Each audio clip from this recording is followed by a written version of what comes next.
Let's start with the pogos. I like being springy. When we first start, after I warmed up, I like to get a little springy in my jumps. So pogos and tuck jumps are a really good way to start before we start really exploding up. All right, let's go.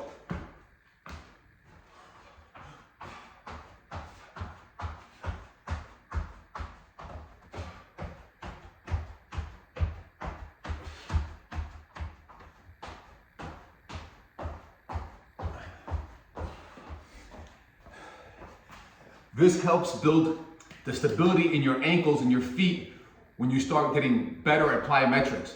The same as jump rope. It teaches your ankle how to stiffen up so you can bounce. Tuck jumps.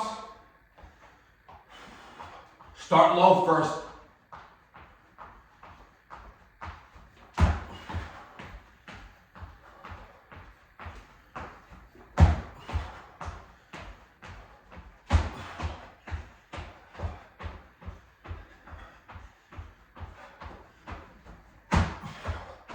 Deceleration, stopping on the dime and changing directions.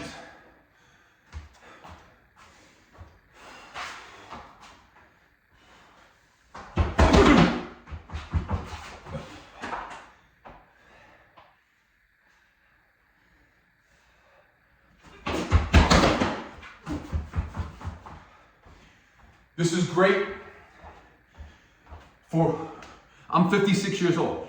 For you older guys, this is very important when you play rec sports. Pickleball, pickup basketball, pickup softball, that stopping and going. This is where ACL injuries pop up. Like 70% of non-contact injuries, ACL, stop and go. That's why I'm working on this, right?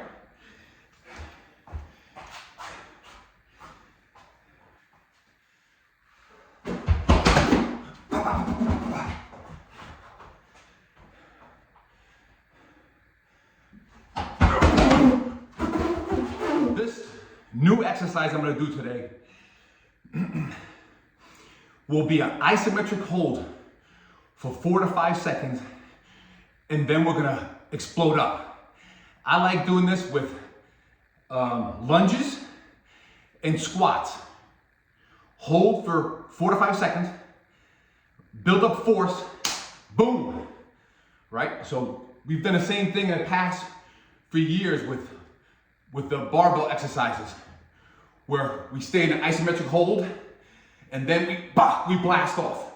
It was big with West Side Barbell. It's basically helping you build force.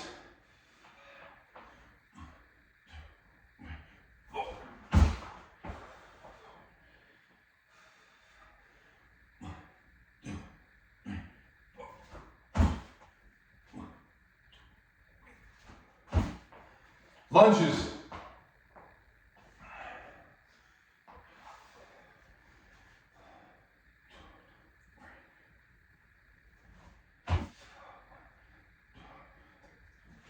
So, over the weeks and on my page, we have discussed open chain exercises, closed chain exercises. We discussed energy systems, the ATP-CP system, which is 4 to 15 seconds. And the glycolytic, which is like 30 to 60 seconds. We discussed fast twitch muscle and slow twitch muscle. I've showed the exercises I do for plyometrics. Any questions that you have, my goal is to have more older athletes start doing level 1 and level 2 plyometrics. I believe that it's gonna reduce the injuries that a lot of older athletes are facing right now with ruptured calves, torn hamstrings, Achilles injuries. So stay tuned.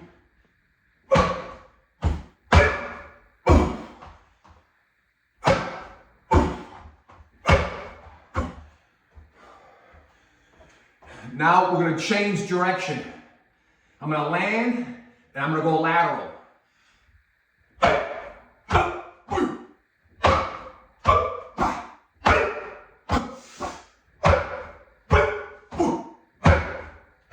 I'm gonna do some moderate depth jumps. this is not that high, but because of our arrangements here, we have to play it safe. What I'm hoping to show is I'm almost 57 years old, and I believe that the reason why most people, older people, stop doing or don't do plyometrics or sprinting is because for so many years, since high school or college or your early 20s, you stop being dynamic. And then what happens is the fast twitch muscles, they decrease, and everyone jogs and they walk and they do a lot of slow twitch exercises. And I believe that's a bigger factor than age. Okay?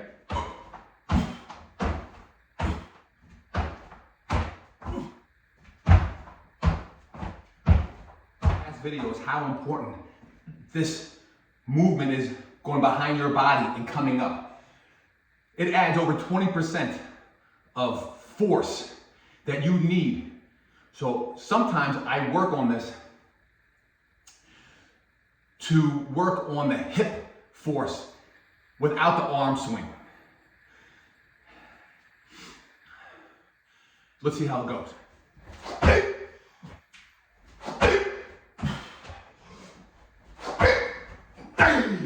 I can't stress to you, because if this happens, we're gonna have a major problem, right?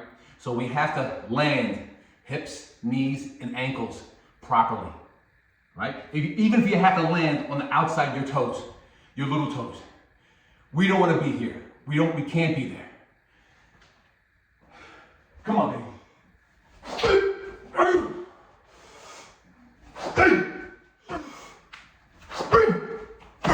But I always look at the 3 P's, right? Preparedness, progression, and performance.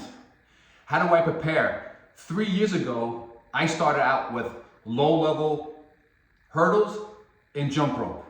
And I couldn't sprint that well, so I did a lot of skipping when I walked, and then I skipped for 10 yards. That's how I prepared for this, what I'm doing today.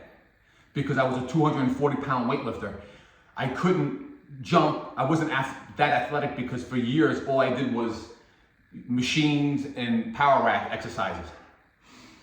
Progression is changing exercises, not for confusement, but more for wear and tear of injuries.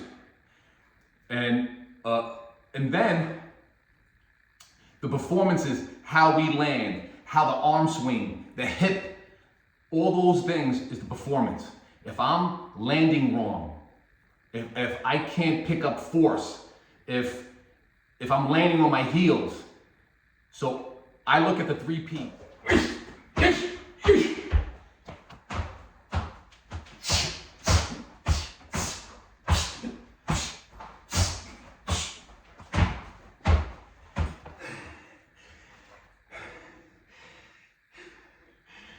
We discussed the rest 1 to 5, 1 to 10 seconds.